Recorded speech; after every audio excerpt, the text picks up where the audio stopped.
Hello guys, my name is Kay and this is me launching my first ever faceless YouTube channel, and I hope it goes well.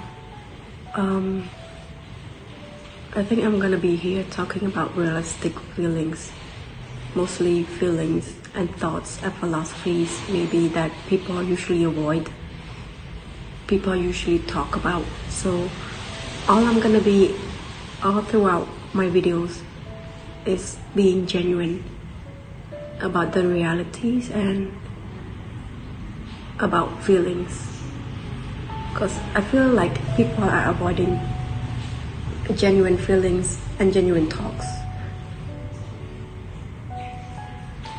So I think for my first video, I think I want to talk about me learning to be alone.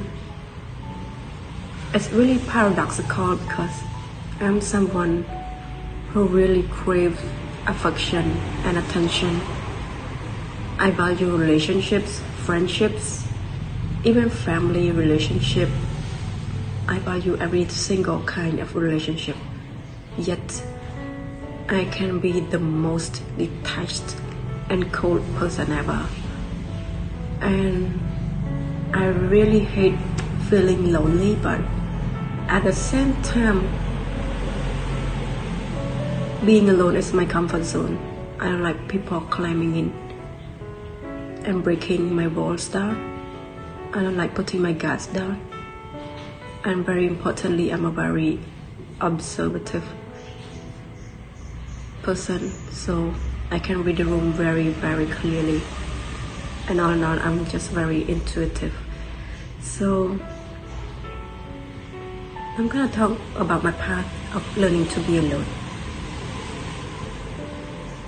I know a lot of you would always find yourself reaching for your phone the second you're by yourself, right? Always making plans, always needing company.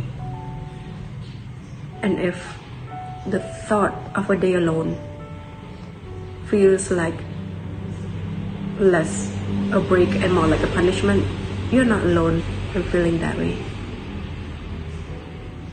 Most of us are taught to be social, yeah. We need to make connections, we need to be social butterflies and stuff. And the fear we feel isn't of being alone, it's the fear of loneliness. Being alone and loneliness is completely two different things.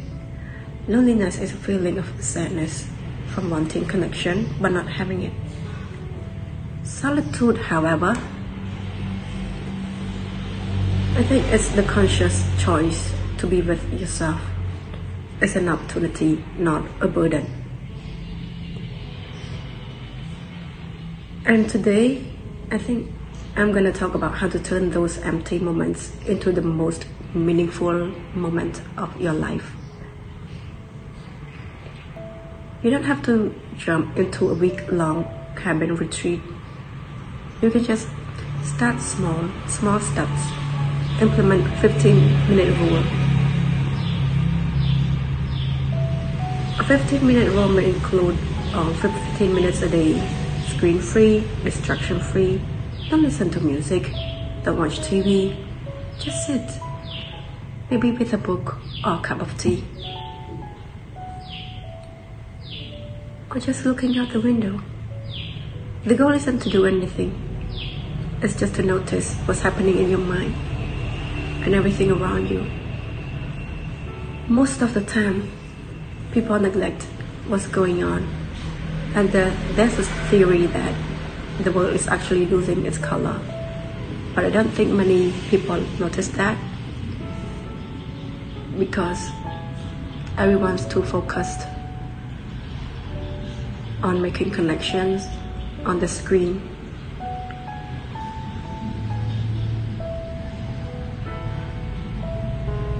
You think about the things you usually wait for others to do. Going to that new restaurant, catching that movie, or visiting a museum. Just do it alone. You know, when you do things solo, You aren't compromising or rushing. You get to be entirely selfish with your time and attention. You'll find you enjoy the activity itself more rather than worrying about the company. You'll never be able to start doing it if you keep waiting for someone to come and do it with you. And no, they're not gonna be staying with you and doing it with you for the rest of their lives or your life. They also have their own activity that they would rather do. And it might not be with you, it might be with someone else. And that's the heartbreaking part for your part. This is where solitude becomes truly transformational. When you get quiet, when you quiet down the external voice and noises, and your internal dialogue gets louder. This would actually be your chance to meet the real you.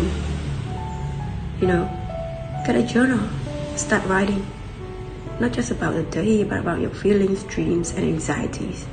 You don't have to just write down your accomplishments. Accomplishments should be noted and written down, but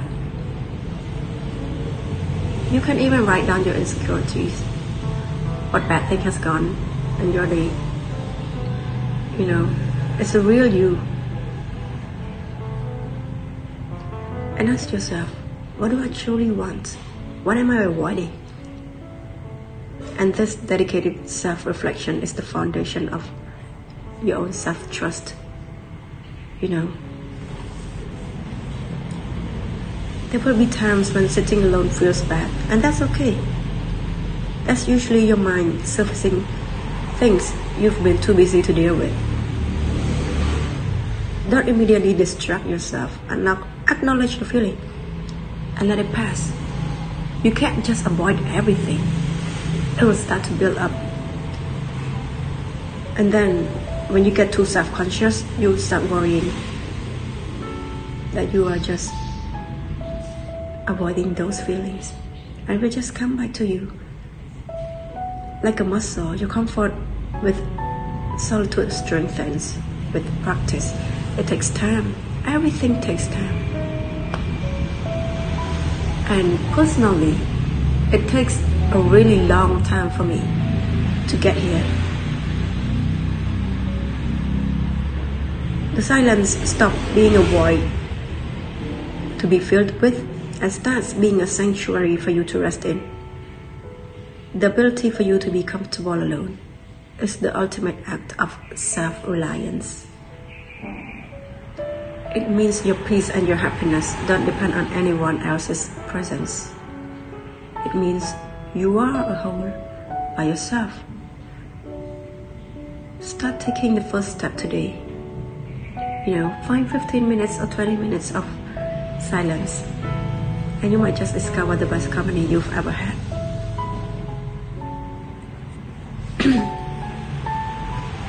I used to be someone who's too afraid to walk in coffee shops, too afraid to try new restaurants, too afraid to go to the movie by myself,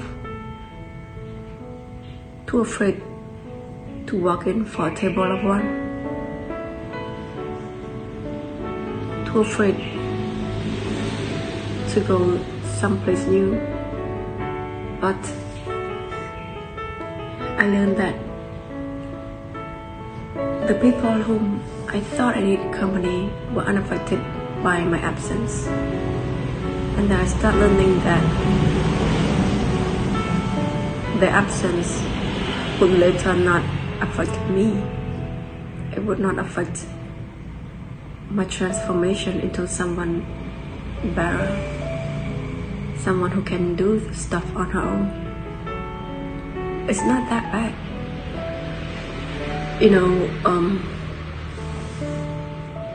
You think, oh, I feel unseen.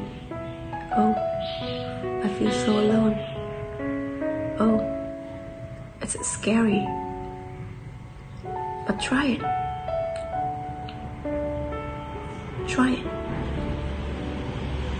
It doesn't feel that scary, and once You go on that solo trip. You go on that solo coffee date. You go on that solo trip to new restaurants. It doesn't feel scary anymore.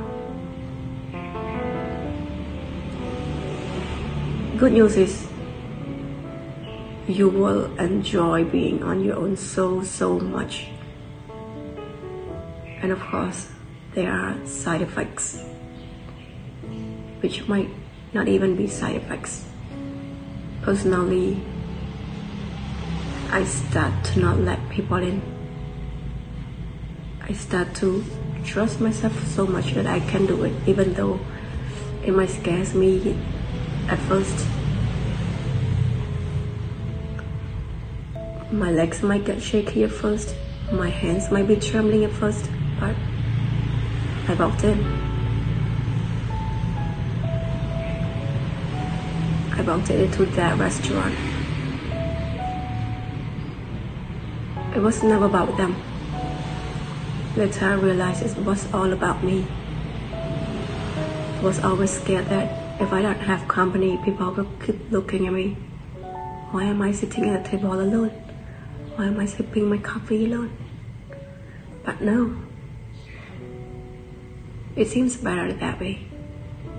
Just you with you. And I hope everyone has the courage to walk away. Not in a toxic way, but just to walk away from, craving too much connection. Walk away from your own thinking that you can never do stuff alone. Just